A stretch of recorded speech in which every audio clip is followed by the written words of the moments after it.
Mehra house, नीरा के कमरे में। नीरा चेहरे पर बड़ी मुस्कान लाते हुए कहती है, थैंक यू भाई, आइसक्रीम के लिए। अक्ष नीरा का सर सहलाते हुए, ऑलवेज वेलकम माई प्रिंसेस। नीरा थोड़ा एक्साइटमेंट में बोलती है, तो भाई आपको कैसे लगे मेरे डिजाइन? प्रोफेसर ने भी इनकी एक कॉपी अपने पास भी रखी है। अगर मेरे डिजाइन सिलेक्ट हो गए तो मैं भी आपकी तरह फेमस हो जाऊंगी।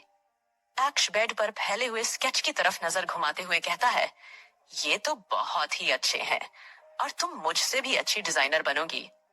अक्ष फिर नीरा के सर पर हाथ रखकर मुस्कुराते हुए कहता है, और ये जरूर सेलेक्ट होंगे इन्हें, हमारी प्रिंसेस ने जो बनाया है।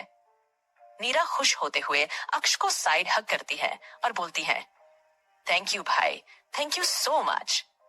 अक्ष नीरा की तरफ देखकर थोड़ा हिचकिचाते हुए बोलता है, प्रिंसेस, तुमने उस बारे में क्या सोचा है? नीरा आइसक्रीम खाते हुए ही बोलती है, किस बारे में भाई? अक्ष कहता है, डैड ने जो तुम्हें कल कहा था। डैड चाहते हैं कि तुम डॉक्टर बनो। अक्ष नीरा की तरफ ध्यान से देखते हुए उसके मन की बात समझने की कोशिश करता है। नीरा थोड़ा उदास होते हुए कहती है, भाई मैं चाहती तो हूं कि डैड का सपना पूरा करूं, लेकिन नीरा फिर चेहरे पर हल्की मुस्कान लाकर कहती है, डैड बचपन में ही मुझे डॉक्टर का सफेद कोट पहनाकर बोलते थे, डॉक्टर नीरा दुनिया की सबसे बेस्ट डॉक्टर है। इस बात पर दोनों ही हंसने लगते हैं। पर आपको तो पता ही है भाई, मैं खून देखकर ही कितना डर जाती हूँ। तभी पीछे से लक्ष्य की आवाज आती है। छिपकली सिर्फ डरती नहीं है, वहीं पर बेहोश भी हो जाती है। ये बोलकर लक्ष्य अपनी बात पर ही जोर से हंसने लगता है। लक्ष्य को ऐसे हंसते देखकर अक्ष और नीरा दोनों गुस्से से उसे देखते हैं। नीरा मुंह फुलाकर कहती है, देखो ना भाई, लक्ष्य भाई मेरा मजाक बना रहे हैं। अक्ष लक्ष्य को घूरते हुए बोलता है, लक्ष्य?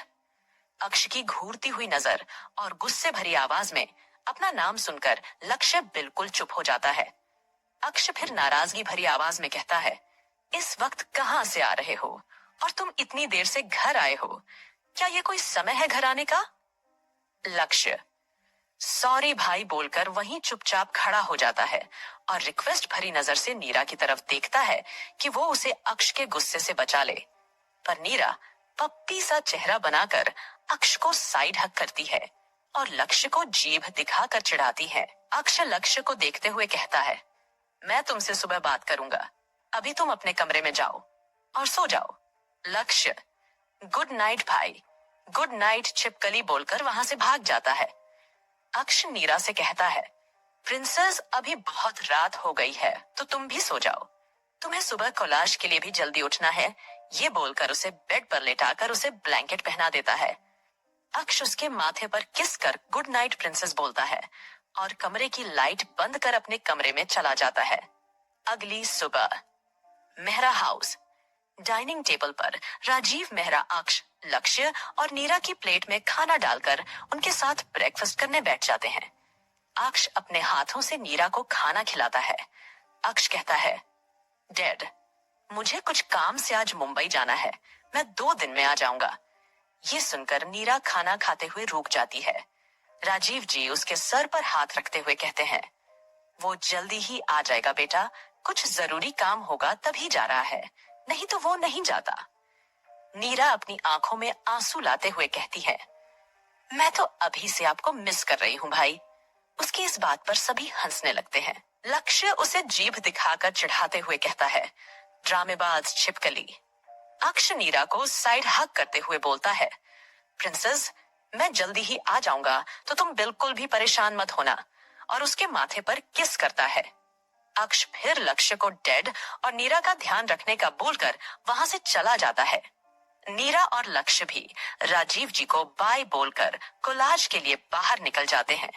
घर के गेट पर नीरा कहती है, लक्ष्य भाई आज बाइक में चलाऊंगी। लक्ष्य हाथ में चाबी घुमाते हुए खुश होकर बोलता है, आज तो बाइक मैं ही चलाऊंगा। रोज रोज मुझे अक्ष भाई के नाम से डराकर तुम बाइक चलाती थी और मुझे तेरे पीछे बैठना पड़ता था। तुझे पता है पीछे बैठकर मुझे कितना एम्बेरसिंग लगता है।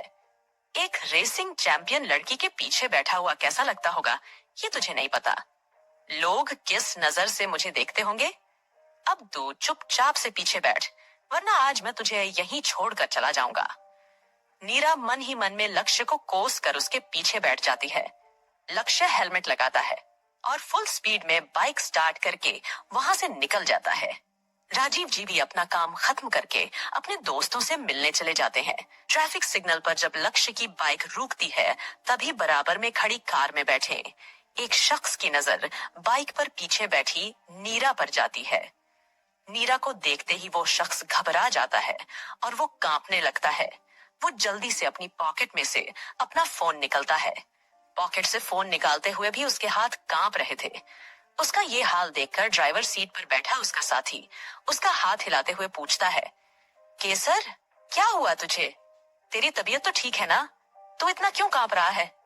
इतने में सिग्नल ग्रीन हो जाता है।